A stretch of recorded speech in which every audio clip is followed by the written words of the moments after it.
Bueno, buenos días, tardes, ¿cómo están? Muchísimas gracias por su asistencia esta tarde, este espacio. En principio le quiero dar las gracias a la Cátedra Bergman, al MUAC, a FICUNAM, por generar estos espacios de diálogo con distintas personas que piensan desde distintos lugares el cine. Y la verdad es que esta conversación con Jerónimo me parece muy emocionante. Me gusta mucho escuchar a Jerónimo, debo confesarlo y me parece, eh, se siente muy bien poder estar acá como suscitando esta conversación, como catalizando algunas ideas que él ya ha venido desarrollando, no solo a través del cine, sino a través de la crítica, desde la academia. Entonces me parece interesante que exista este lugar para que hable. Bueno, Jerónimo, para quienes no lo conocen, Jerónimo Teortúa, él estudió Derecho en Colombia, luego estudió cine en la Universidad del Cine en Buenos Aires, Argentina. Hizo una maestría en dirección con Belatar en la escuela que tenía Belatar en Bosnia, Film Factory, y regresó un rato a Colombia. Allí empezó a producir algunas películas que ya hoy en día pues han tenido un recorrido no solo por festivales de cine, sino que han tenido lugar en la conversación nacional en Colombia, desde su productora Invasión Cine, y además publicó un libro en 2020 que se llama Los Cines por Venir, que es una recopilación de diálogos con distintos autores del cine internacional, como Apichat Pamura-Setakun, Alice Rohrwacher, Pedro Costa, en fin, como un muy buen line-up. Ahí, si no conocen el libro, se los recomiendo mucho porque también a través de su lectura se dan cuenta de lo buen conversador que es Jerónimo. ¿Algo que quieras decir antes? Sí, no, pues agradecerte, Andrés, por todas esas palabras y agradecerle al festival por habernos invitado, sobre todo a mostrar la película. Y es un privilegio estar en estas charlas que pues por acá ha pasado mucha gente que admiro mucho, que respeto mucho, así que está bueno estar en ese espacio. Y la verdad hemos conversado ya muchas veces, así que me parece que, que siga. Por eso puedo recitarle la semblanza de memoria, justamente. Bueno, en principio quisiera hablar de, es sabido que el origen etimológico de la palabra archivo remite a una palabra que es arqué, que significa origen. Y para comenzar quisiera hablar de dos orígenes. El primero será tu propio encuentro con el archivo, ¿no? Que no sucede por un interés específicamente en el archivo, sino una manera de hacer cine, la más que tienes como a la mano, ¿no? Y aquí me atrevo a mencionar el primer cortometraje que yo vi tuyo, que se llama De Anfunes, un corto que realizó en Buenos Aires, aún siendo estudiante, que para quienes no lo han visto es un cortometraje que relata un poco la historia de una casa que hoy en día es habitada por ocupas y esta historia de quienes han heredado y quienes han vivido en esa casa se cuenta a través de las escrituras de propiedad de esa casa. Que siento que de forma natural, si nos referimos a la obra que has producido y dirigido más recientemente, pues generan un diálogo directo, ¿no? Entonces también como que me hablas de ese encuentro con el archivo, pero también la transformación de tu relación con él desde ese cortometraje hasta el día de hoy. Bueno, me voy a repetir un poco para quienes de repente estuvieron anoche en la proyección de la película y por ahí derecho pues también me autopromociono, si algo de lo que digo acá resuena pues vayan a ver la película que es bastante mejor que oírme a mí. Eh, y parte de una cosa y es que pues uno por ejemplo, cuando yo hablo de hacer cine, me gusta más que hablar de una idea, es más de deseos, porque la idea es un contenido muy específico, en cambio el deseo es más como una fuerza. Y yo no necesariamente tengo ideas para hacer cine, pero sí tengo el deseo de hacer cine. Entonces me sucede algo y es que en la formación que yo recibí, se supone que si uno va a hacer una película es porque uno tiene como algo adentro, que es una especie de verdad interior que uno tiene que materializar en una obra. Entonces hay una oposición que es deudora del mito de la creación ex nihilo de Dios, ¿no? Que crea las cosas a partir de la nada, pero porque el mundo está hecho literalmente de nada, y esa creación es como donde está toda la potencia que se va, y que es un contenido que se va a concretar en una obra. A mí me pasa que yo tenía un deseo muy grande de hacer cine, pero de repente tal vez no tenía ideas, entonces pues sentía que bueno, si no tengo cosas importantes, como la gente a veces dice, citando a Wittgenstein, pues si no tiene, a veces es mejor callar, y si uno no tiene cosas importantes para decir, pues mejor guarda silencio. Y a veces el arte en realidad más que ser sobre decir cosas es sobre crear formas. Bueno, todo ese periplo es para decir que en el archivo yo encontré la respuesta a eso que hablamos ayer, y es que uno a veces no hace las películas que quiere, sino las que puede, pero surge una pregunta posterior y es, ¿qué es lo que uno quiere? Y tal vez eso que uno quiere lo encuentra también ex post, lo encuentra, es más bien trabajando, uno se da cuenta de lo que uno deseaba. Entonces por eso me gusta más hablar de deseo que de idea, porque es una fuerza. Entonces yo no llegué al cine de archivo por palabras prestigiosas como restablecer la memoria o ese tipo de cuestiones que se aparejan a la creación con archivo y que por supuesto están aparejadas aparte del trabajo que yo hago, sino como una alternativa a la producción. Entonces tiene que ver como algo vital. Muchas veces, en principio yo quería hacer esta película que mencionas de Anfunes con actores, convencionalmente. A mí mi universidad me entregó 5 latas de 35 milímetros y me parecía virtualmente imposible poder hacer la película que quería. Entonces cuando llegaron las escrituras públicas de la casa a mi mano, pensé que tal vez esa historia que yo quería contar se contaba mejor de forma lateral. Entonces ahí empezó el archivo de forma inconsciente a convertirse en una alternativa para poder hacer un cine independiente. Y de nuevo, ¿qué significa hacer un cine independiente? Pues en el mercado, en el cine mainstream, el cine independiente es una etiqueta, ¿no? Es gracioso que llamen, digamos que a Wes Anderson, por ejemplo, cine independiente. El presupuesto de una película de Wes Anderson, y esto no es ninguna metáfora, es perfectamente el conjunto de toda la financiación del cine colombiano durante 5 años, y esa es supuestamente una película independiente. Entonces, el cine, si es realmente independiente, es que tiene una relación un poco más emancipada con el dinero y con el capital, y eso a veces es tratando de utilizar las limitaciones a favor de uno. Y eso se encuentra en el archivo cuando uno, cuando uno entiende que pues, para hacer cine no es necesario crear nuevas imágenes, sino que uno puede reutilizar las ya existentes. Pero incluso en esas películas, bueno, la mayoría de películas, salvo en Mudos Testigos que nosotros hemos hecho, no es que filmamos nuevas películas, sino que es más fácil darle rienda suelta al deseo a partir de materiales preexistentes. Y porque eso también supone algo que para mí es muy bello, y es que la creación cinematográfica se da en el encuentro con la materia. Por eso en el último tiempo también tiendo a privilegiar mi gusto hacia cineastas que no tienen esta teoría de la imaginación, donde hacer una película es como tratar de convertir lo que yo tengo en mi cabeza en algo visible, sino que la imaginación es algo que se da en el encuentro con la realidad, que es un proceso mucho más dialéctico. Entonces, la idea de un gran cineasta para mí no es, como dicen algunos, el que tiene una imagen en su cabeza y luego concreta una película que se parece lo más posible a esa imagen, por lo menos porque eso no relata mi proceso, sino el que logra algo que es incluso superior a lo que estaba en su cabeza y que se abre a la sorpresa. Y sorpresivamente, valga la redundancia, yo creo que eso se encuentra a veces en la autolimitación que ofrece y la resistencia que ofrece el trabajo con archivos. No sé si. Y la segunda forma de acercarse a ese origen en el archivo, la tomo de esta, digamos, si hablo de Dan Funes, por ejemplo, es una película en la que esa casa empieza a narrar una historia de migración, ¿no? Que es como, como que cada vez que va a su propietario anterior, ese propietario anterior la ha heredado de alguien más y nos va remitiendo a una historia cada vez más lejana, ¿no?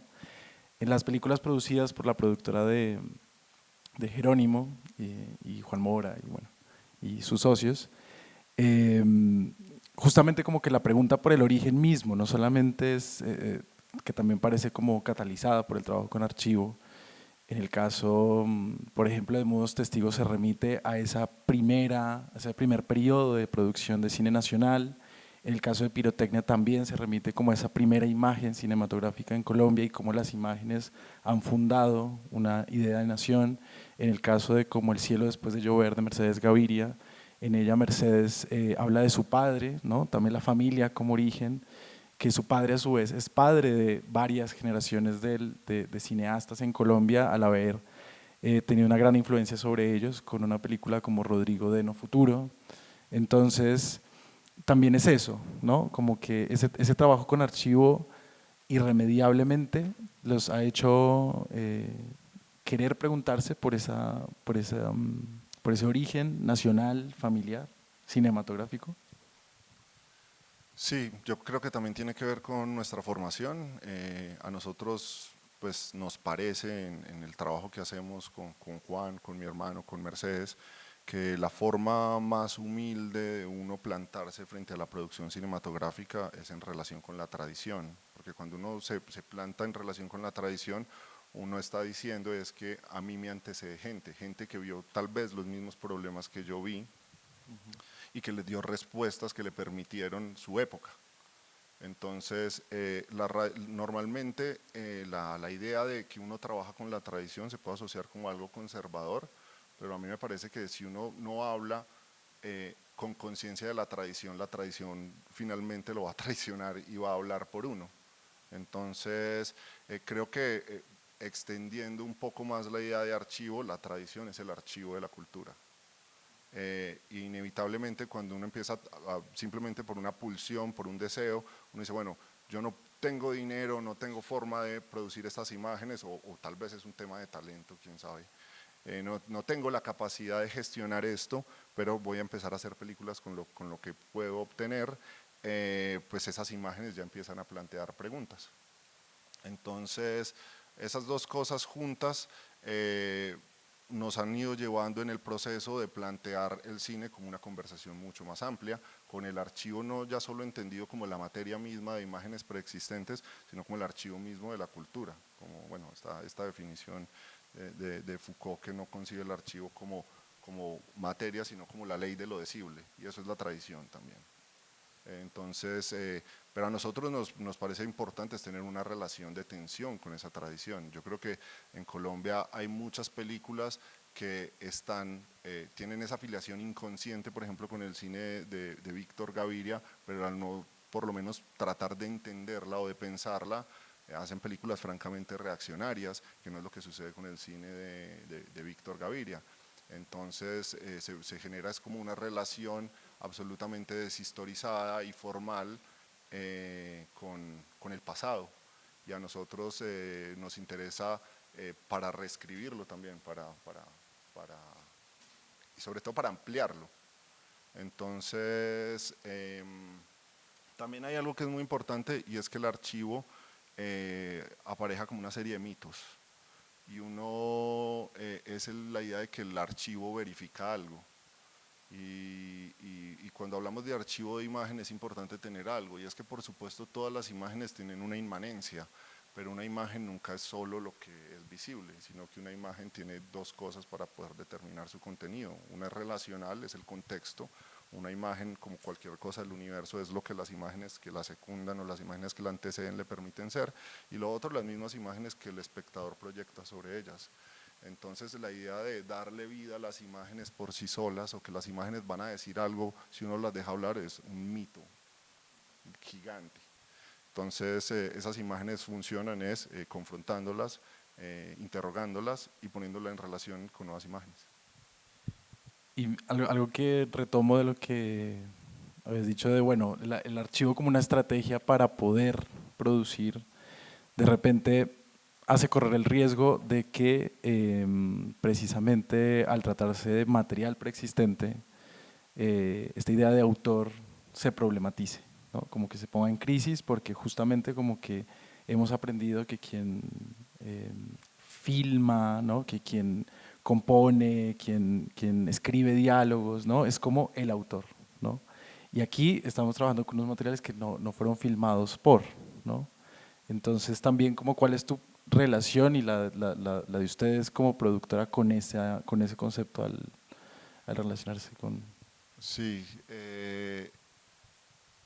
sí, eso es como una paradoja importante porque, bueno, justo vos decías, yo escribí este libro que se llama Los cines por venir y tiene como subtítulo la palabra diálogo con autores contemporáneos. Y en ese momento cuando escribí el libro me parecía importante reivindicar la idea de autoría, de autor. Pero no como un culto a la genialidad, sino que el cine se produce mayoritariamente en instancias hegemónicas y homogenizadoras. Tanto que la gente no dice voy a ver la película de alguien, sino que dice voy a ver la película de tal plataforma, ¿no? Entonces me parece que en ese sentido particular es importante reivindicar la figura del autor como de una visión que se puede enfrentar a una máquina que ejerce una violencia y que lo que pretende es un poco estandarizar la producción y la creación de imágenes, ¿no? Para tratar de predecir la ganancia.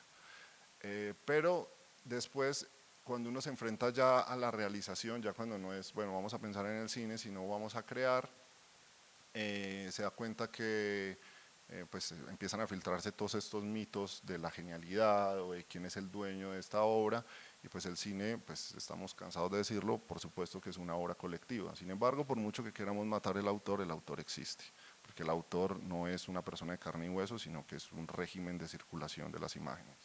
Entonces, por mucho que una película no tenga un autor de una persona, va a ser atribuida a una entidad que va a determinar cómo se ve y cómo circula eso. O sea, no es lo mismo una película mía que una película de Joao Moreira Salles. Y la gente no la va a ver igual, aunque digamos que fueran la misma película. Eh, algo que tiene bello el archivo, y entonces uno se empieza a preguntar qué carajos, de qué estamos hablando, a lo Carver, de qué estamos hablando cuando hablamos de trabajar con archivo. Y es que después de dar muchas vueltas, yo me doy cuenta que por lo menos en el cine, cuando uno está hablando de trabajar con archivo, fundamentalmente está hablando de reapropiarse de cosas. Entonces eso ya pone como en la misma genética del trabajo con archivo un componente que ya es democrático. Y volviendo al origen, normalmente la creación se ve como yo tengo una idea, una potencia que se concreta sobre una obra. Y en el fondo la obra es la renuncia a toda esa potencia y se ve como cuando hay una obra terminada, que es una gran ficción también, porque las obras finalmente no se terminan, sino que uno abandona el trabajo y eso es lo que ficcionalmente y socialmente vemos como una obra terminada, puede ser reinsertado en una creación infinita. Entonces cuando esa obra es reinsertada en una creación infinita vuelve a adquirir como un estatuto de potencia. Y ese estatuto de potencia también viene aparejado del cuestionamiento de la autoría, porque eso significa que va a entrar en otro régimen de circulación donde todos pueden continuar con esa conversación. Entonces, creo que el trabajo con el material de archivo, cuando yo me di cuenta, hey, yo soy un cineasta de archivo hasta el momento, como que me di cuenta, como por mi propia experiencia, que eso ya supone un posicionamiento donde uno de entrada ya reconoce que está trabajando con lo que otros hicieron antes. Entonces, como nunca podría uno dar la apariencia de que el trabajo de uno es el producto de mi genialidad simplemente y que es algo que yo creé ex nihilo de mi maravillosa imaginación. Eso ya no entra en la discusión en el trabajo en archivo. Entonces, por supuesto que cuestiona la idea de autoría tal como nosotros la entendemos y sobre todo pone en evidencia que el valor de una imagen no está dado por sus cualidades intrínsecas, sino que es contextual. Y eso, digamos, las artes plásticas lo han entendido desde hace muchos años, ¿no? El famoso mingitorio urinal de Duchamp, pues básicamente se convierte en una obra de arte cuando es trasladada hacia otro lugar. Y eso también sucede con las imágenes. Y pues ahora que estabas hablando de eso, pensaba también en tu experiencia como crítico, que de hecho pues es un rol también visto, no sé si, bueno, mentira, seguro sigue siendo visto así, pero como un rol parasitario, ¿no? Como de que el crítico se, eh, no existiría naturalmente sin las películas, pero como que su obra crítica no tiene valor en sí mismo. Y justamente yo lo que siento con las películas que ustedes han hecho y en general con las películas de ensayo es justamente usar el montaje para ver el pensamiento en marcha, ¿no?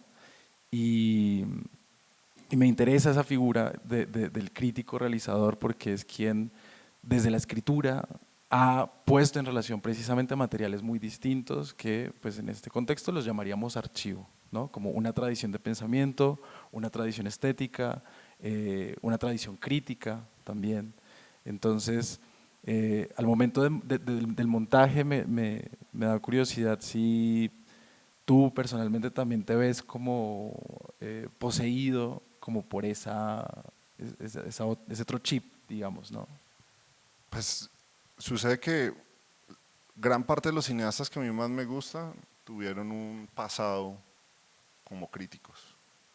Y por otro lado, concuerdo mucho con Clever Mendoza Filio, que en algún momento tenía una camiseta que me voy a mandar a hacer, que dice que todo cineasta es un crítico frustrado. Yo prefiero pensarlo de esa manera porque tal vez lo que se le atribuye al crítico como una especie de cineasta frustrado es como una especie de proyección inversa de la incapacidad a veces de reflexionar sobre todo, sobre su propio oficio. Yo creo que cualquier artista o cualquier artesano está en capacidad, tiene que estar en capacidad de reflexionar sobre lo que hace, que no necesariamente tiene que ser generar tesis hermenéuticas, sino que es una reflexión sobre la materia. Entonces pues ya es un cliché, pero igual sigue teniendo valor la frase de Godard, donde él dice que pues él ya cuando escribía críticas hacía cine y cuando hacía cine seguía haciendo críticas, porque yo pienso que justamente el cine, en esa famosa frase de él que dice que es la forma que piensa, ¿no? El cine es una amalgama de pensamiento y emociones y me parece que es reaccionario tratar de escindir esos dos componentes del cine y del montaje y de la escritura, que es pues, lo que hace él es en la imagen tiempo y en la imagen movimiento, es decir, el cine piensa, el cine es un sistema de pensamiento y los cineastas están pensando a través de sus películas. Entonces, sí, yo no puedo separar las dos labores y para mí sí, son fundamentales en el quehacer y las películas también las hacemos desde ese posicionamiento. Y también en otro espacio decías que precisamente al explicitar la presencia de esos materiales y ponerlos en tensión, el producto son películas como aberradas, ¿no? Como distorsión, como que el público precisamente pierde como esa naturalización de la imagen, ¿no? Como que se le quita una venda de los ojos y ante él aparece precisamente eh, la labor de quien está realizando de poner unos elementos sobre la mesa y que te interesa precisamente ese carácter como bastardo de las Sí, películas. hay algo que quería decir sobre eso y es que hay una metáfora que después encontré que me parece linda y es que la crítica, que es algo que ejerce cualquier espectador, también inventa las películas. Entonces podemos pensar en el arte o en el mundo del cine como una especie de cuarto cerrado a oscuras, ¿no? Entonces pues mientras nadie lo ve, no existe, ¿no? Y cuando alguien abre esa puerta y lo observa, esa mirada no es en realidad el objeto el que irradia a la persona, sino la persona con su mirada irradia el objeto. Entonces la crítica es como esa luz que entra y le pega al objeto, pero esa luz puede ser verde, puede ser azul, puede ser tenue, puede ser intensa, y va a generar una sombra distinta y va a inventar el objeto perceptivamente. Entonces, sin duda, el trabajo que nosotros hacemos al pensar sobre las películas las inventa en ese mismo camino. Y entre más miradas haya sobre los objetos, pues mayor variedad va a haber en ese mismo objeto. Entonces lo que genera de nuevo es una semiosis infinita, una producción de sentido infinita sobre los objetos. Después sobre lo otro, yo creo que tal vez en la labor de uno como crítico, eh, uno empieza a apreciar de alguna manera también la opacidad, ¿no? Entonces yo siento que la televisión y los noticieros tienen es un régimen de transparencia. ¿No? Las imágenes que circulan en las redes, en las plataformas de streaming, cada vez quieren más definición. dame más definición, quiero 4K, quiero 6K, quiero 8K, quiero 16K y no sé ya si incluso el ojo quiere ver, y cada vez las imágenes se valoran entre más claras sean. Uno empieza a valorar el arte no tanto por lo que deja traslucir, sino también por lo que retiene. Entonces a esas imágenes que se presentan como absolutamente transparentes y que se presentan como verdaderas y que claramente son falsas o pues no tienen un contenido de verdad, uno opone la opacidad que genera en realidad el arte. Entonces por eso esa preferencia también que tenemos a veces a trabajar con el archivo, que muchas veces es una imagen que viene pobre, muchas veces por sus compresiones, o que viene por su circulación, o por cómo fue generada, porque la oposición, incluso físicamente, la oposición que genera la opacidad, incluso físicamente general, cuando uno ve algo opaco, uno lo primero que hace es hacer así, para intentar ver mejor, para tratar de no tragar entero. Es importante, volviendo a una pregunta anterior sobre la relación del archivo con la verdad, y es que algo que nosotros entendimos muy bien a la hora de hacer pirotecnia, y esto no es ninguna especie de aceptación del nihilismo ni entrega a eso, es que la verdad, o sea, las imágenes no son el lugar en el que se busca la verdad. Creo que el asunto de las imágenes es en realidad un asunto de poder, más un asunto político. Entonces, que siempre hacemos el símil con la identidad. Lo importante con la identidad de una persona no es en realidad el contenido de verdad, sino quién la controla. O sea, pensemos que lo que me identifica, mi identidad, está fijada por una serie de elementos que yo no elegí. Dónde nací, quiénes son mis padres, mi clase social, mi género, todas esas cosas, mi nacionalidad, todas fueron asignadas. Sin embargo, uno sigue pensando que la identidad de uno es otra cosa. Entonces, las luchas identitarias, en lo que tienen realmente de bello y de político, no está en la fijación de un contenido real, sino como a mí lo que me importa no es cuál es el contenido real de la identidad, sino que la quiero determinar yo, no que otro me diga cuál es mi identidad. Y eso es lo mismo que sucede con las imágenes. Lo importante con las imágenes no es cuál es el contenido de verdad de esa imagen, sino quién la controla. Y el trabajo con archivo, lo que tiene fundamental es todo el tiempo tratar de cortocircuitar esa relación de quién controla una imagen. Entonces, ese tipo de ideas solo pueden venir desde la mano de un trabajo crítico también, que a veces tiene como mala prensa, creo yo, como la cinefilia, que últimamente tiene mala prensa. Dentro de esa opacidad que mencionas, justo el fotograma que están viendo pertenece a pirotecnia, y hay algo que ustedes hacen ahí que es muy fuerte como espectador y seguramente para el público colombiano o más. Digamos que y que ocurre en cualquier contexto atravesado por la violencia, ¿no? De esa manera tan íntima como en Colombia. Pero justamente como que ustedes llaman la atención en esta imagen de esto tiene que ser verdad, ¿no? Esta mujer que presenta la fotografía de un joven vestido de militar, creo que es. Sí, tiene una imagen con un joven vestido de militar y enseguida el Y, espectador hace una asociación, ¿no? ajá, y luego se revela que esta imagen es producida recientemente, no pertenece a la producción televisiva, ¿no? Sino que ustedes mismos también como que la arman para precisamente remover, ¿no? Como eso que estás diciendo, esa relación entre el archivo y la verdad. Y es así como también en las películas de archivo, creo que de forma natural siempre hay una pregunta, o se estimula que el público se pregunte por ideas también como la mentira, la falsificación, pero también de esa manera otros cineastas han encontrado una posibilidad de crear un archivo, ¿no? Estábamos hablando ahora, por ejemplo, del Año del Descubrimiento, de Luis López Carrasco, de Playback, de Agustina Comedi. El de Agustina, por ejemplo, ese corto, se inventa un archivo trans, ¿no? Un archivo travesti de esas personas que murieron en esa epidemia del SIDA, ¿no? Y me parece interesante también que hables como de esa capacidad de crear un archivo, es decir, como aprovechar también la ficción nuevamente, como la mentira para hablar de la verdad, ¿no? De lo verdadero. Sí, a mí me parece importante hablar de eso, sobre todo por algo que ya había mencionado y son las asociaciones que trae el trabajo con archivo, ¿no? Entonces, un archivo, de hecho, la palabra casi que es jurídica, o es jurídica, tiene como un contenido de prueba.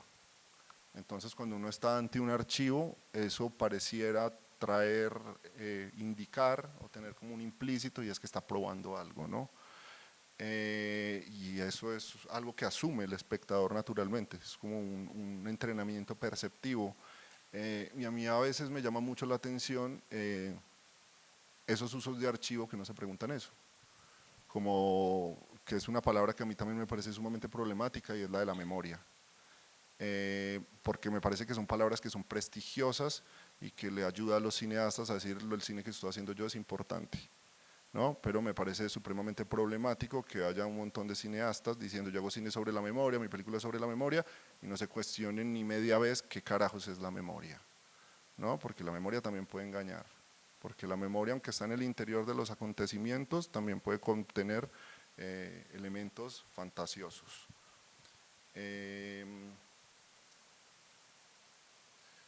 entonces, creo que el trabajo, el ejemplo que tú pones de esta imagen es justamente poner en evidencia esas asociaciones que traen. Entonces yo tengo una imagen texturada en una película que viene utilizando archivos, la pongo en el timeline y efectivamente en pruebas que hemos hecho y cuando yo mismo la vi por primera vez, lo primero que pensé, ah claro, esta es la madre de un falso positivo, de un chico que cayó en combate o la madre de alguien que fue víctima en un enfrentamiento violento, ¿no? Y ya uno lo da por sentado, perceptivamente por un entrenamiento. Y enseguida la voz en off de Fede dice, bueno, esta es una actriz a la que le pedimos que simplemente sostuviera la imagen de un militar. Entonces ahí es donde uno se da cuenta. Hay otro ejemplo de un libro muy bueno de Ariel Azulay que se llama Historia Potencial, no sé si alguien lo conoce, pues es un libro maravilloso de una fotógrafa israelí, donde ella pone una foto de una gente que está trabajando al lado de una carretera. Y entonces un periódico publica en Israel esa foto diciendo que es una gente que está cultivando durante el verano. Hasta que otra persona que ya había visto la foto antes dice que en realidad son unas personas que están en trabajo forzados obligándolos a cavar unas tumbas. O sea, la misma imagen puede generar ese tipo de asociaciones. Entonces, es claro que el archivo también apareja un componente fantasmático. Eso me parece brillante, el corto de Agustina Comedi. También porque cuando ella va a hablar de la historia queer, trans, y se va a dar cuenta que lo que la caracteriza es cierta escasez, hay muy poco archivo, pero también se da cuenta que parte de la identidad queer o trans puntualmente debe incluir la fantasía. Entonces no puede haber un archivo auténticamente trans si no incluye ese componente. Entonces eso se puede ver como una práctica, digamos, poco rigurosa o irresponsable, pero claramente con los ejemplos que ponemos es que toda imagen siempre tiene un mínimo de fantasma y asociación sobre la que nosotros proyectamos. Entonces creo que la ficción trabajada de manera conscientemente es en realidad lo que puede más bien cuestionar el objeto, porque creo que el papel de la función es más bien cuestionar el estatuto de verdad o de realidad más bien de los objetos y del sentido que tienen. Entonces por eso a nosotros nos parece que un uso que se presente como simplemente verdadero o real o de establecimiento de un discurso histórico dado, pues es reaccionario, requiere un componente de ficción. Y ahora que hablabas de ese entrenamiento con respecto a las texturas de las imágenes, eh, pues quisiera también hablar de la restauración, de los procesos de restauración, que eso de nuevo también parece como un hecho dado, ¿no? Como no es una decisión, sino pues es natural que si yo encuentro un material, desee que ese material se vea mejor, ¿no? Y pues llama la atención justamente como que en estos grandes festivales también como que se empiezan a presentar cada vez más restauraciones. Incluso yo recuerdo que Víctor Gaviria cuando presentaron Rodrigo de Restaurado, como que él decía, yo ni en el estreno la vi así, ¿no? Como que se limpia, todo el tiempo que ha pasado sobre la película incluso. ¿Cuál es tu posición al respecto? Porque ayer decías como que no. Hay algo que me intriga mucho a mí y es como todos sentimos como una especie de fascinación con con el archivo porque sucede algo y es que esas imágenes envejecen. Entonces cuando las imágenes tenían un soporte material empiezan sí, a envejecer, empiezan a tener una curva, empiezan a sufrir heridas, empiezan a sufrir daños y eso cuenta una historia. Impuesto un régimen digital como soporte para las imágenes, eso no va a volver a suceder. O sea, las imágenes no van a volver a envejecer. Y me da mucha curiosidad qué va a suceder en 60 años cuando vayamos a trabajar con las imágenes de hoy y esas imágenes tengan el nivel de calidad que tiene y no puedan recibir las marcas de la historia. Entonces, cuando nosotros hicimos Mudos Testigos, durante mucho tiempo asumíamos eso. Bueno, nosotros estamos haciendo una película de archivo, el manual manda que tenemos que restaurar las imágenes. Entonces nos metimos en un proceso larguísimo de conseguir unas imágenes y de aplicar a fondos para poder restaurar esas imágenes. Por esa época se publicó una película que a mí me parece fenomenal, que es Get Back de Peter Jackson. Y esa película, él venía a hacer otra película antes sobre la Primera Guerra Mundial, donde se inventa una tecnología en la que restaura imágenes de la Primera Guerra Mundial y las colorea. Y eso genera una sensación muy ominosa como de convertir el pasado en presente. Normalmente mi asociación del pasado también tiene que ver con las texturas, ¿no? No hay una forma más eficiente que contar una época que utilizar el sistema que utilizaban en esa época para producir imágenes. Entonces, si yo quiero hacer una película sobre los años 70, utilizo la misma emulsión, el mismo tipo de lentes y enseguida se va a generar esa sensación. Cuando Peter Jackson hace eso, se pierde esa sensación y hay unas cosas como de pérdida de la historia. Yo no lo digo como algo malo, es muy fascinante la experiencia de ver esa película, pero vamos a Get Back. Lo que sucede en Get Back es que lo importante son los Beatles, ¿no? Entonces hay algo ahí de traer las imágenes a estándares del presente. Esas imágenes fueron restauradas y fueron traídas como a estándares del presente a través de tecnologías de inteligencia artificial. Yo no sé si los que vieron la película lo notan, pero uno puede ver el artefacto allí trabajando, uno puede ver cuando ve la cara de John Lennon tocando, se nota como en las líneas, en el delineado de las imágenes, una intervención de un algoritmo. Para mí esa película fue muy importante verla porque yo dije como, carajo, no existe la restauración, lo que existe es la actualización con las tecnologías digitales, porque a Víctor le sucedió esto y a Luis Ospina le sucedió lo mismo. Cuando se restaura Pura Sangre, él me dice, esta película se ve mejor que cuando yo la estrené. Como esta no fue la película que yo hice. Entonces hay algo de traer las imágenes del pasado a nuestro propio régimen perceptivo. Eso por una cosa, y es que nosotros no podemos entender que nunca vamos a poder ver las imágenes como fueron publicadas, eso es una pérdida. Hay una forma de lidiar con eso, que es restaurarlas, traerlas a estándares del presente. Y hay otra forma es, bueno, ¿qué tal si vemos esas imágenes con sus marcas? ¿Qué tal que vemos esas imágenes con su historia? Con sus compresiones, con ese concepto de Foncuberta, con sus heridas. Me parece muy bello y eso cuenta una historia. Entonces nosotros en la película tomamos la decisión en un punto, un poco viene la falta de recursos de, bueno, no restauremos, pero después se vuelve algo deliberado porque películas que teníamos incluso restauradas, pedimos rescanearlas para poder ver ese paso del tiempo y también poder sentir ese vacío pues es que el tiempo pasado es pasado, lo podemos invocar, pero nunca va a volver. Entonces, el problema de la restauración digital es que genera esa fantasía de como restituir esas imágenes a su gloria. Tal vez tendrán una nueva gloria, pero la restitución es imposible. Y ahora que decías que la pregunta que hay detrás de las imágenes es quién controla esas imágenes, ¿no? ¿Quién está detrás de las restauraciones y para qué se hacen? Pensaba un poco que el año pasado en Colombia cuando estrenamos, yo trabajo en la distribuidora que estrenó el film Justifica los Medios, que es una película que también trabaja con archivo, que trabaja, que vuelve a mirar unas obras producidas en el marco del tiempo del nuevo cine latinoamericano en Colombia, que en realidad creo que no han sido tan conocidas, o al menos en la universidad a mí no me enseñan sí a Lití, ¿no? Pero como que de Colombia, como que después de Marta Rodríguez no hay nada, y en cambio como que esta película un poco abre ese espectro y bueno, usa ese material. Para el estreno de esa película quisimos armar precisamente un ciclo en el que la gente no solo, pues ya pudiera como estimulada por la película, acercarse a esos cortometrajes enteros.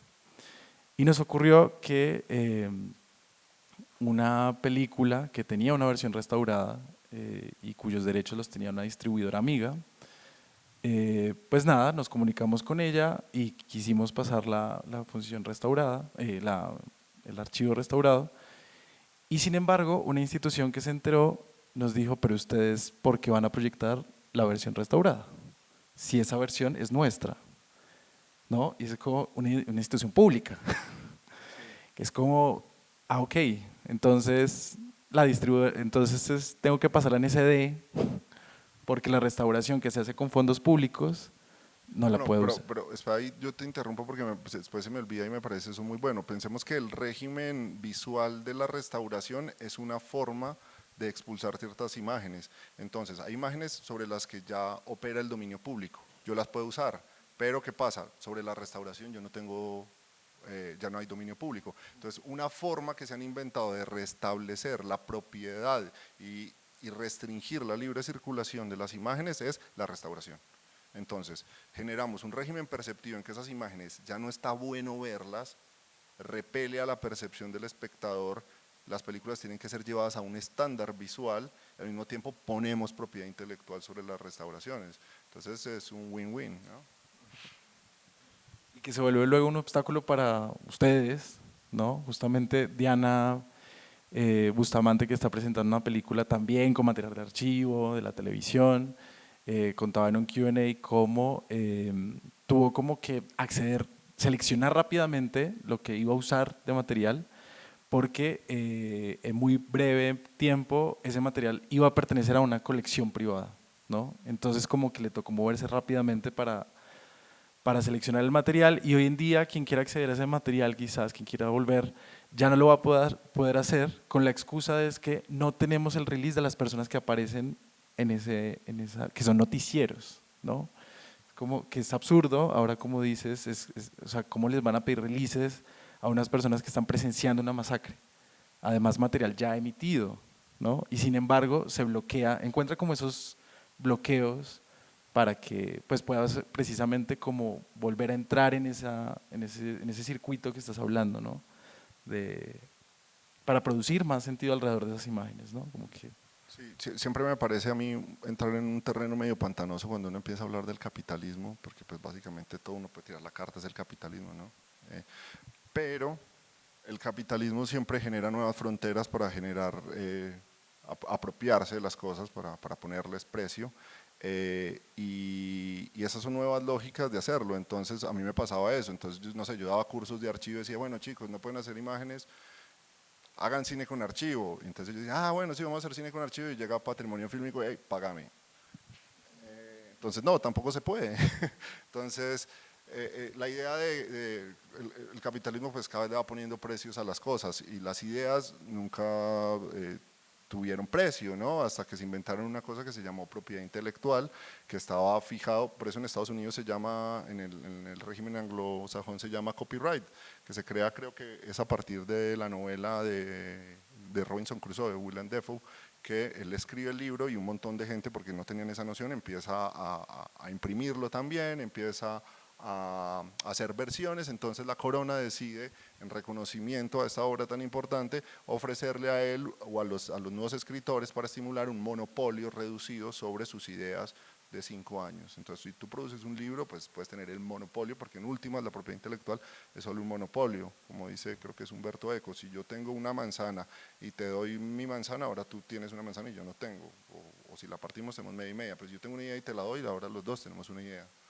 Entonces, es lo mismo que pasa con el NFT, que es como tener una falsa escasez sobre algo que por definición es abundante. Entonces, Son lógicas, claramente, que no están creados por un mastermind, sino por el propio sistema, y es como, bueno, empiezan a generarse alternativas de crear libremente, y enseguida hay que generar las dinámicas para imponer sobre esa libertad nuevas restricciones, nueva escasez y nuevos regímenes para que uno tenga que pagar. Eh, y eso me parece a mí pues, como muy violento. Yo siempre creo que todos deberíamos tener derecho a usar libremente las imágenes del cine de Hollywood, porque pues esas imágenes hacen parte de nuestra educación sentimental y de alguna manera han funcionado como una especie de colonización de nuestra propia memoria y de cómo imaginamos. Entonces hacen parte de mi educación sentimental y me formaron, pues yo no las puedo usar. Pero los gringos sí pueden acceder a esos precios y las pueden pagar. Entonces, pues bueno, nada, también hay que repensar las formas de circulación y pues tal vez usarlas y que vengan a buscarme.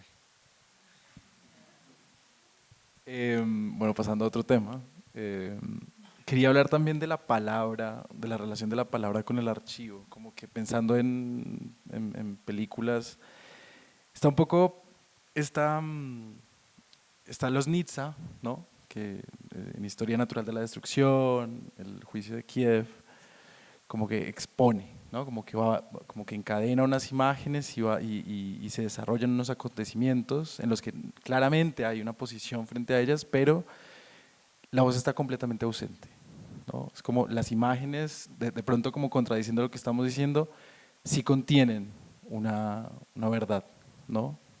También pensaba en el juicio de Ulises de la Orden, que ahorita se estrenó en Berlín. Em, y por otro lado tenemos obras en las que la voz está completamente presente y un poco va conduciendo, va armando esa estructura argumental, ¿no? Como ese contexto alrededor de dentro del cual se están exponiendo esas imágenes. Películas como Cuatreros, la de ustedes como Pirotecnia, como El cielo después de llover, ¿no? ¿Cuál es tu relación con la palabra al momento de trabajar con archivo? Ese es un asunto muy misterioso porque normalmente se define al cine como imagen y sonido, pero creo que el cine es más que imagen y sonido, es también palabra. Y la palabra no es lo mismo que el sonido, es otra materialidad distinta. Entonces la relación a veces la palabra puede venir a través del sonido, a veces la palabra puede venir a través de la imagen, a veces la palabra puede ser sonido y no ser palabra, ¿no? A veces la palabra es en realidad la que trae las verdaderas imágenes de una película, como sucede en Cuatreros, donde creo que es una película donde está invertido el papel de la imagen y de la palabra. En esa película es como que la imagen crea un inconsciente, mientras que la palabra es la que trae las verdaderas imágenes. Entonces, pues durante mucho tiempo se ha creído que el cine, y eso es una cosa como, ¿cómo llamarlo? Imagocentrista. La idea de que el cine es sobre todo imagen. Cuando uno habla de cine, habla siempre de imagen. Habla siempre de imagen, de imagen, de imagen, y la imagen es la que domina, por lo menos la idea que nosotros tenemos sobre el cine. Pero el cine es mucho más que eso. Entonces había una idea de que, bueno, que no, la película perfecta o la película de cine puro no tendría diálogos, o la película de cine puro no tendría textos, y yo me pregunto siempre, ¿por qué? O sea, yo creo que perfectamente podría haber una buena película donde uno solo vea texto en pantalla, porque no es lo mismo leer un libro que verlo en la imagen y que tenga banda sonora, ¿no? Entonces, yo creo, lo he pensado, pero no tengo un discurso tan articulado alrededor de la palabra, pero lo que sí creo es que me sucedía con mudos testigos, y es que yo ponía unas imágenes con unos textos y luego cambiaba esos textos y se veía otra cosa, totalmente distinta. Y me parecía gracioso que hubiera gente que decía, hay demasiado texto porque eso está obviamente dicho, y yo, es evidente que te parece evidente porque te lo dije, si no, no lo habrías visto. Y sucedía que cuando tenía otros textos la gente veía otra cosa totalmente distinta y también le parecía evidente.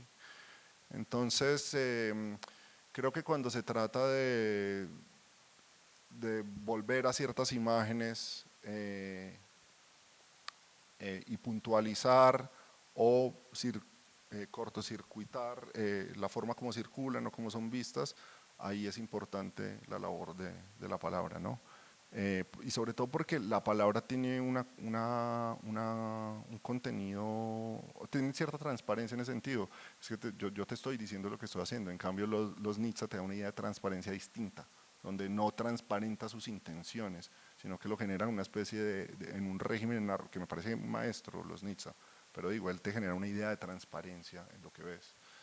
Entonces, pues siempre recuerdo a Moreira Sales en el comienzo de No Intenso Agora, cuando él muestra la imagen de una mujer negra que tiene una niña blanca, y asumimos que es la niñera, porque al lado parece estar la madre, y la está cuidando, y en un momento la niña se desprende corriendo, se acerca a la cámara, y se ve como la persona que está filmando, se alcanza a intuir, le pide a la mujer, o ella creo que lo asume naturalmente y se aleja para limpiar el cuadro y que solo quede la figura idílica de la hija. Y dice Moreira Sales ahí, uno ve la imagen y uno no piensa nada. Y a Moreira Sales dice, esta mujer sin pensarlo estaba filmando las relaciones de raza y clase en Brasil. Y dice, nunca sabemos lo que estamos filmando. Y creo que es parte de lo bello del trabajo de archivo y es poder entender que las imágenes piensan. Pero esas imágenes no piensan por sí solas, sino que piensan en una conversación. Y eso es lo que hace la palabra en las películas, pero esa relación con las palabras, con la imagen tiene que ser tensa y tiene que ser intensa. Yo creo que hay películas que utilizan las imágenes como B-roll y eso es un uso reaccionario de la imagen, porque la imagen simplemente se convierte en un ambientador de época o en un ambientador de un replicador de lo que se está diciendo. Sí, no sé si contesté, pero es algo como en lo que vengo pensando y no está todavía tan articulado. Y pienso también en un tercer camino también. No tanto relacionado con la palabra, sino como con la dramatización del archivo.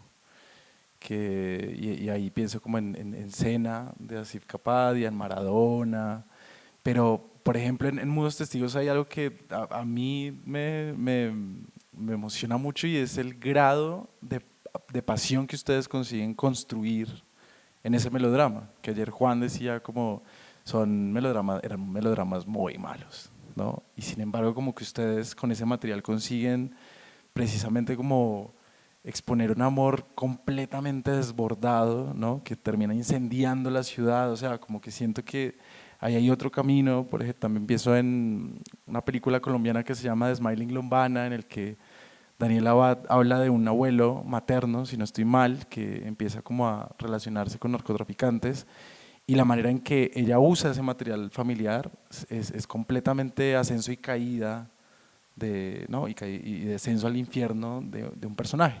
Entonces como que esas estrategias de la ficción, de los géneros, al final terminan como estando al servicio de esa verdad que contienen esas imágenes de archivo. Sí, Juan decía algo sobre cuando hacíamos la película y veíamos las películas colombianas y decía como, bueno, estamos sacando agua de las piedras. Y hay algo y es que el cine, en esa tipología que hace Noel Burch, que habla de régimen de representación institucional y régimen de representación primitivo, más allá de lo problemático que pueda ser esa expresión, él señala algo y es que en el régimen de representación primitivo de las primeras imágenes había mucha potencia, ¿no? Como que todavía no había una gramática audiovisual, entonces el cine nace como un arte popular, ¿no? De barraca de feria. A medida que se va articulando un lenguaje, que empieza a aparecer el régimen de representación institucional, ese cine se va sofisticando en su lenguaje, va generando un lenguaje, pero también se va volviendo altamente burgués.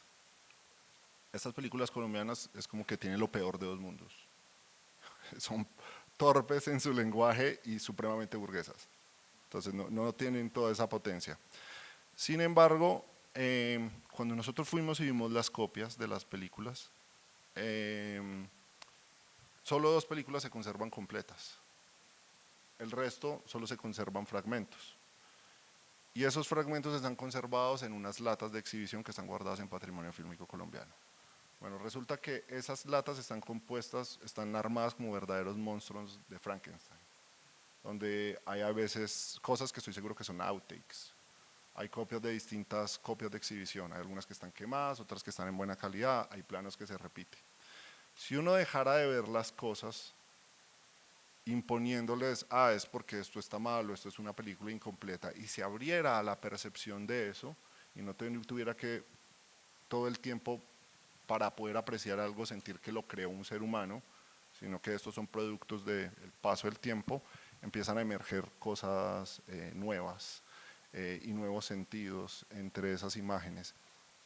Entonces me parecía que el tiempo, cuando uno comparaba estas películas incompletas, las hacía parecer obras del surrealismo, en comparación con las películas que estaban completas. Entonces yo podría asumir que estas, si estuvieran completas, se parecerían a las otras, tendrían más o menos las mismas torpezas, pero de repente no teniendo, como lo que hizo el tiempo sobre esas imágenes, las convirtió en otra cosa, y eso nos hizo ver algo, y es como tal vez darle nueva vida a las imágenes, se va a tratar de verlas sin prejuicios, viendo qué potencias hay en ellas, pero también es importante el componente de ficción porque ese es el que restablece el poder catártico de las imágenes.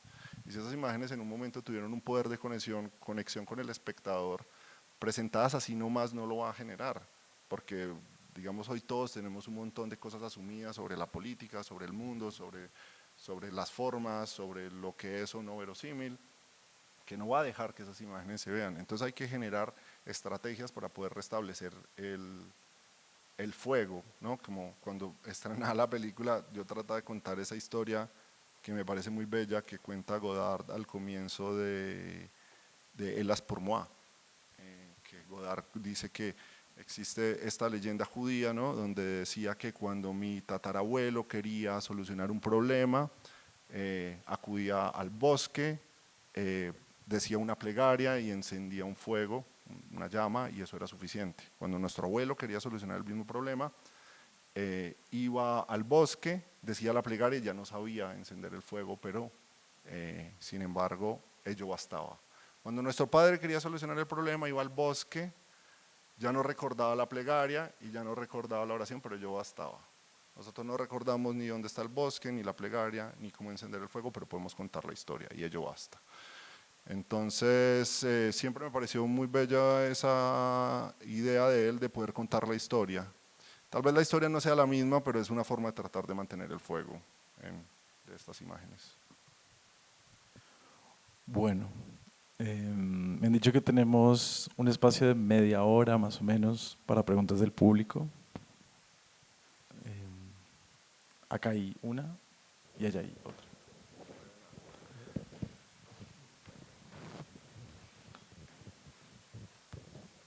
Hola, buenas. Muchas gracias por esta plática.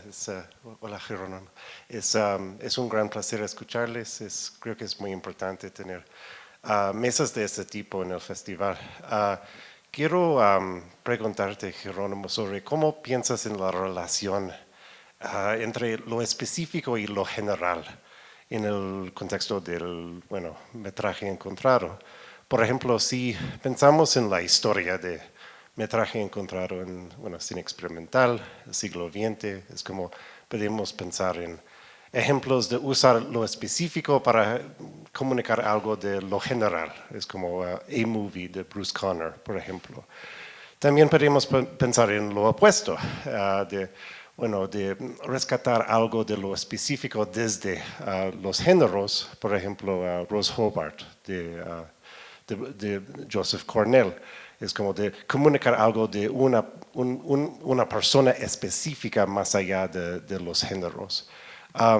Yo pienso en Mudos Testigos, que yo vi ayer, como un juego entre esos dos aspectos. Pero sí, puede ser muy complicado también. Por ejemplo,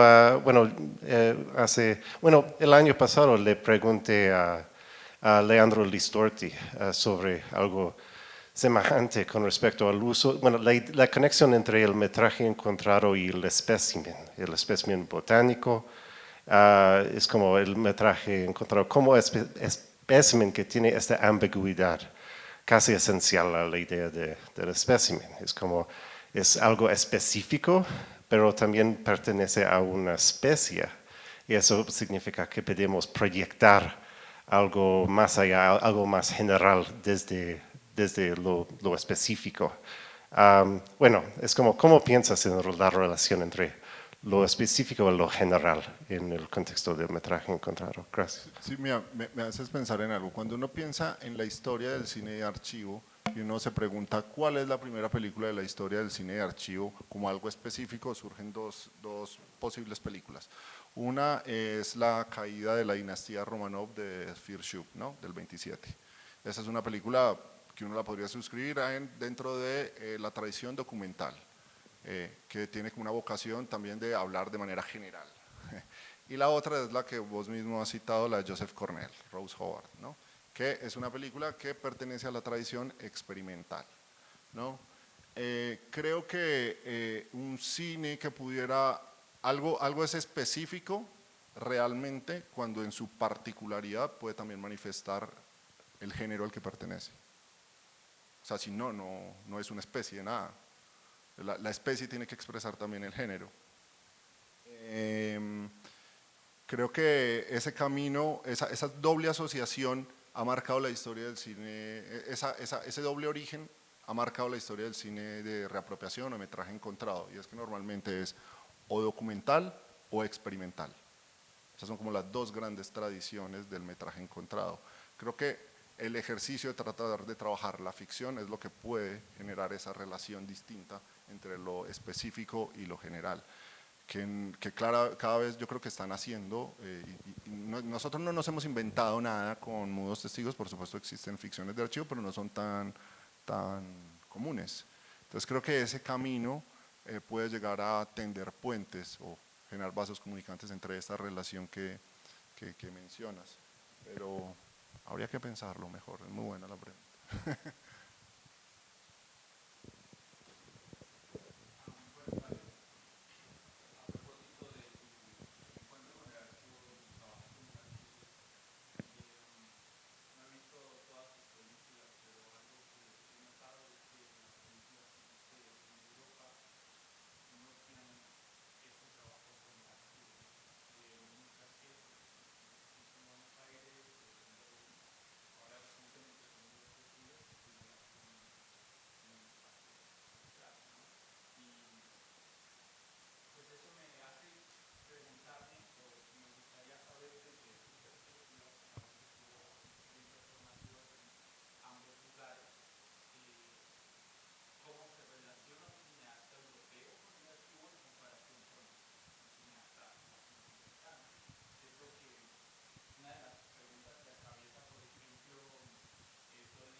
Gracias. Nunca lo había pensado, cómo pensar en las distintas tradiciones de uso del archivo y cómo ello habla o no de la melancolía, que creo que en el fondo es lo que estás hablando, y esta manía europea de declarar la muerte del cine. Pero, a ver, yo hice un cortometraje que no ha tenido mucha circulación en Bosnia, que se llama Las Ruinas y que está hecho con material de archivo. Y me hace pensar en una película que que ya he mencionado varias veces acá, que es No Intenso Agora, que es una película de un cineasta latinoamericano hablando de Europa, cosa que a veces genera molestia cuando toda la vida ha sido al revés. Y esa película, algún crítico me dijo que le parecía problemática porque se llama El Intenso Ahora, ¿no? Y él dice, ¿dónde está el ahora? Hay algo allí en esa película que me parece tremendo, y es que sí hay una película, hay una imagen que está filmada en el ahora de la película, no sé si alguien la recuerda, pero es la imagen de la estación del metro en París, de la estación que se llama, yo no sé francés, traduce felicidad, como Goethe o algo así. Y es cuando está hablando de la película Morir a los 30 años, ¿no? que uno de los amigos de él, o de los chicos que él cuenta la historia, se suicidó justamente tirándose a esa estación. Todo esto va a decir que creo que en la película de Moreira Sales, que a mí me parece una película ejemplar, está cifrado parte de eso que traes a la discusión, y tiene que ver la vinculación del trabajo con archivos, la revisión del pasado con la melancolía, y la relación también con algo fundamental, y es la pérdida de la felicidad. Si uno recuerda la película de Moreira Sales, tiene un inicio y es él vincula la pérdida de felicidad de su madre con la pérdida de la utopía, que ocurre al mismo tiempo. Como pareciera ser que el 68 es el año en que globalmente todos perdieron o perdimos la idea de la utopía, y entonces eso se traduce en una pérdida de felicidad. Tal vez la diferencia no sé si sea continental, pero en ese sentido está es en la posibilidad de entender que todavía puede haber nuevos comienzos. Yo creo que hay un trabajo muy importante, y es que en hacer sobre la melancolía, o sobre todo sobre la nostalgia, y es que no necesariamente siempre es un trabajo reaccionario, porque el futuro, digamos, es siempre una ficción, el futuro es una especulación, y el futuro pues no es el producto de un trabajo imaginativo puro donde yo creo en mi mente bestias fantásticas, sino que creo que de verdad el futuro surge en una relación tensa con el pasado, y entonces esa nostalgia que ve Moreira Sales tal vez es como diciendo yo no quiero renunciar a este futuro pasado. Ese futuro pasado sigue manteniendo cierta potencia, y eso es lo que hay en el archivo, que el archivo siempre es un trabajo nostálgico, pero digamos que podría haber nostalgia de la buena y nostalgia de la mala, y en el archivo también podría haber trabajos reaccionarios sobre el pasado, pero creo que lo que caracterizaría el trabajo que estamos haciendo muchos o que están haciendo colegas míos acá en Latinoamérica sobre el archivo, es que están buscando justamente, para traer la expresión de Fisher, como esos futuros cancelados en el archivo.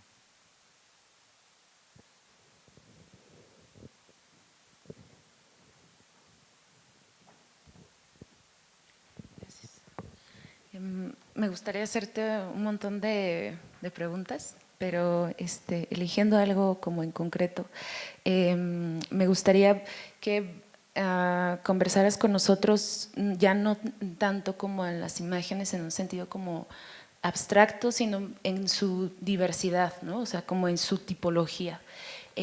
Pensando en esta pregunta de si tratamos a todas las imágenes igual, ¿no? Me gustaría como poner un par de ejemplos solamente que tiene que ver, por ejemplo, con el cine casero, que es como uno de los tipos de imágenes preexistentes que son éticamente controvertidos, ¿no? O sea, cuesta trabajo lidiar que a pesar de que se usa mucho en el cine, aún hay una reticencia a mostrar, a exhibir a las familias, eso por un lado.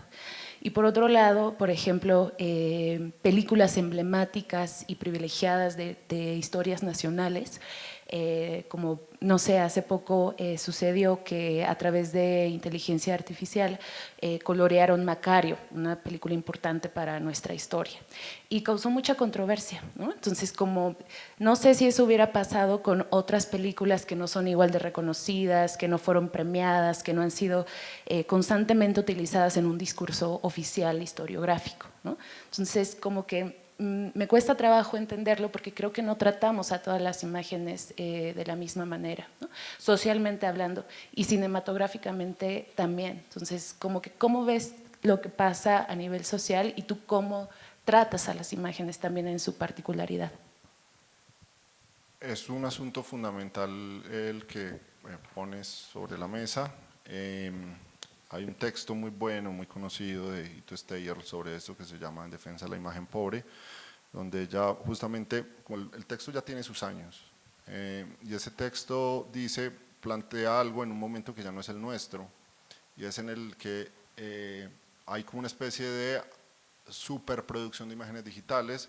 Sin embargo, las imágenes que siguen manteniendo el dominio son las imágenes producidas en 35 milímetros. Entonces ella plantea que tanto tal vez las imágenes producidas todavía en cine, en el material fílmico, son la manifestación de la masculinidad, la cosa como falocéntrica y la cosa del genio masculino versus a las otras que tienen una estrategia rizomática diferente, ¿no? Entonces que lo importante en el asunto con las imágenes es su circulación y la pregunta que plantean es cuál es tu relación de clase con la imagen. Entonces hay unas imágenes que son imágenes proletarias, que son esas imágenes que estás diciendo. Y ahí es algo que yo he notado. Mira, son más fáciles de apropiar las imágenes que provienen del cine experimental o del cine documental que las de ficción. ¿Y eso es por qué? Porque las imágenes del cine experimental y las imágenes del cine, bueno, de documental y de ficción, han ingresado por olvido más fácil en el universo de lo profano. En cambio, las imágenes de la ficción, de la gran ficción, hacen parte de un canon, hacen parte de lo sagrado, ¿no? En una sociedad secular. Esas imágenes que no son profanas no son utilizables. Entonces, impiden su circulación. Pero detrás de eso está esa relación de clase que remarcas respecto a las imágenes. Entonces, las imágenes de las home movies, de las películas caseras, de repente se vuelve un material muy maleable para trabajar en el cine porque hacen parte de lo profano. Entonces, pues, uno las puede hacer ingresar en el mundo del arte. Y entonces ahí también viene el asunto sobre la autoría, y es como estas imágenes no son consideradas imágenes artísticas también porque tienen un régimen de circulación por quién son atribuidas y en qué espacios son atribuidas, ¿no? Si esas imágenes que parecen home movies de repente nos damos cuenta que fueron producidas por Chantal Akerman o por Godard, tendríamos una banda de académicos interpretándolas y sacándoles valor. Si no pertenecen a uno de esos dos, no hay esa banda de académicos sacándoles valor. Entonces, claramente a quién son o no atribuidas las imágenes, pero no solo a quién son atribuibles, porque si esas imágenes, por ejemplo, son hechas por Godard o por Chantal Akerman en un espacio privado, pues bueno, tampoco van a tener el mismo papel. Entonces ahí juegan varias cosas, ¿no? La idea de cómo se legitiman las imágenes y cómo eso impide su circulación, lo cual también abre un campo bello para nosotros de trabajar con esas otras imágenes, pero también la necesidad de profanar otras imágenes para tal vez desclasarlas.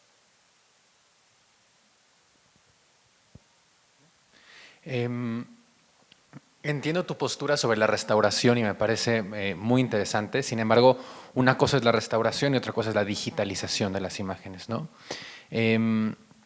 Creo que es importante que exista esta digitalización si en realidad queremos que la audiencia tenga acceso a mucho material que de otra forma no tendría acceso. Lo que te quiero preguntar es qué tan complicado es, sobre todo en América Latina, encontrar empresas, organizaciones que se dediquen a la digitalización de material que siguen 16 o 35 milímetros.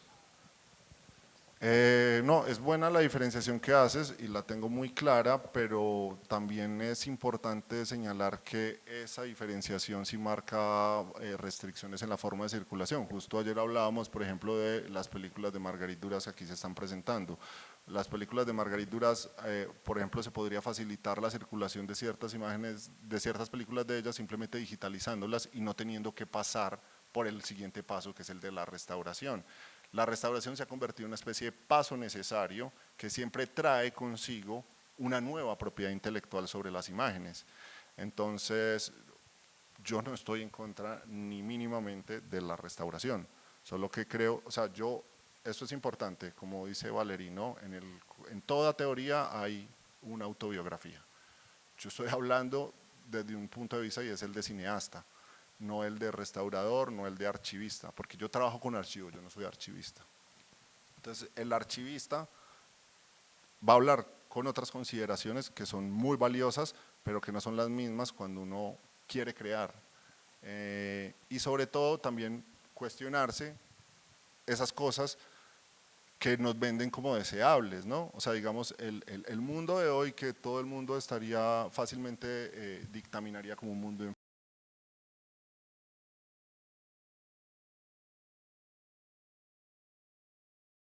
y cosas que todo el mundo diría, qué deseable, es súper deseable restaurar las imágenes, pero siempre todo trae como un veneno aparejado.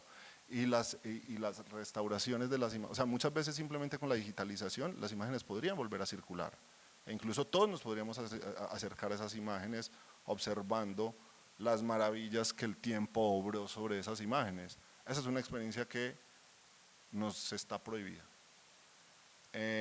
Porque está instituido que las imágenes tienen que pasar primero por el proceso de digitalización y luego el de restauración.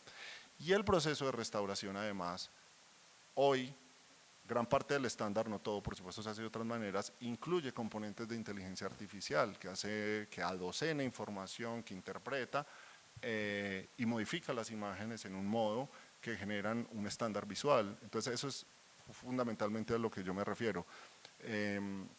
Pero yo sí creo que es importante que las imágenes puedan seguir circulando y eso es lo que hace un restaurador, el arconte, digamos, el arconte, aunque se lo vea como una figura de poder que hay que cuestionar, es una figura necesaria, es una figura fundamental.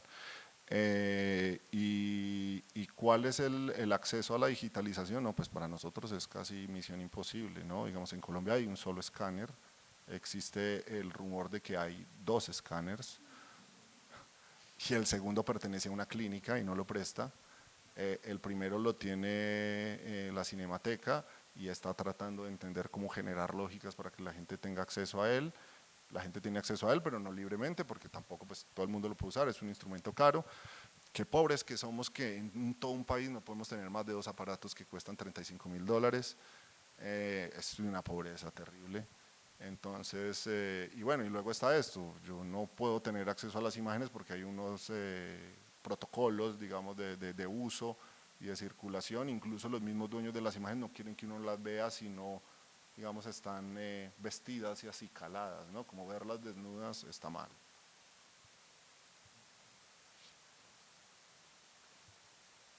Queda espacio para una última pregunta.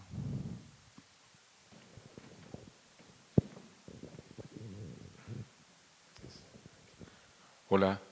Hola. Jerónimo, bueno, muy interesante escucharte.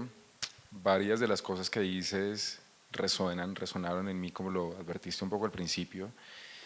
Y estaba pensando en un momento dado si ves una línea borrosa o algún tipo de elemento en común más bien que existe entre las imágenes de archivo trabajadas para un falso documental o a propósito de una ficción. Pensaba, por ejemplo, en Surplus de Eric Gandini, que pues está más bien como comercializado como un documental ensayo, cuando en realidad tiene características muy claras del documental, pero en otras referencias, incluso heredadas por las vanguardias, en donde se valida el robo, donde se incita, ¿no?, al robo de las imágenes, de la obra de arte, lo decías de Duchamp también, pensando en que finalmente la historia del arte a lo largo de la humanidad ha validado el robo y que en últimas el archivo es una forma de validar ese robo. ¿Ves una conexión o alguna línea borrosa más bien entre lo que vendría siendo el material de archivo empleado para un falso documental o para una ficción? Sí, mira, hay una tradición muy grande de utilizar falso archivo y es en un género específico, el terror, ¿no? Incluso en los 90 se generaron cientos de películas, siendo la más paradigmática el proyecto de La Bruja de Blair. Justamente son opuestos los valores, porque esas imágenes son creadas y sobre las que más bien se va a reafirmar la idea de propiedad sobre esas imágenes, mientras que lo otro viene a reivindicar esto es una creación colectiva, esto es una producción colectiva. Pues justamente la película que menciona se llama es plusvalía y significa que cuando yo muevo un objeto de un lugar a otro estoy generándole un nuevo valor simplemente por trasladarlo. En cambio en las imágenes de las películas, los falsos archivos del cine de terror quieren es jugar con la idea de verdad, ¿no? Entonces, y ahí viene, de hecho el cine de terror lo vio muy claramente, y es cuando una imagen se presenta como casera, o se presenta como con textura, o se presenta como parece tener una verdad, y enseguida genera un verosímil. Y el cine de terror de verdad ha sido bastante eficiente en cuestionarlo, ¿no? También, desde sus propias estrategias, porque enseguida crea un código con el espectador. Entonces, las relaciones no todas son necesariamente reaccionarias las del cine de terror, incluso te digo que lo que te estoy diciendo que las está visibilizando. Y también es importante decir que lo que nos interesa a nosotros es la reapropiación, más no la expropiación, ¿no? de las imágenes. Siempre es importante que ese robo, como lo llamas, que me parece que está bien la palabra, también igual cuente con el reconocimiento que esa imagen viene de otro lugar, ¿no? Pero sí, esos son procedimientos que incluso mucho más explorados en otra vanguardia, en la segunda vanguardia del siglo XX, que es el situacionismo. Las películas del situacionismo pues básicamente operaban con el détournement, que era la reutilización de las imágenes. Me queda una pregunta más, si quieren.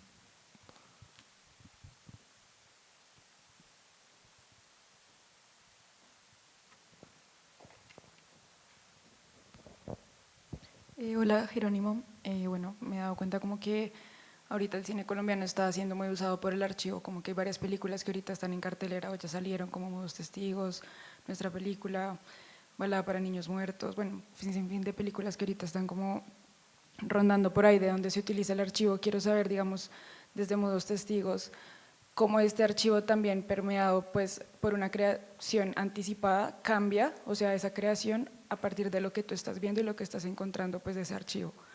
Como esas imágenes que tú ves, pues las creas desde la manera ya en la misma realización. Digamos, en el caso de pirotecnia, el hecho del archivo que ya se tenía, como llegar a crear imágenes nuevas, pero basado ya en esa investigación y en esa búsqueda de ese archivo.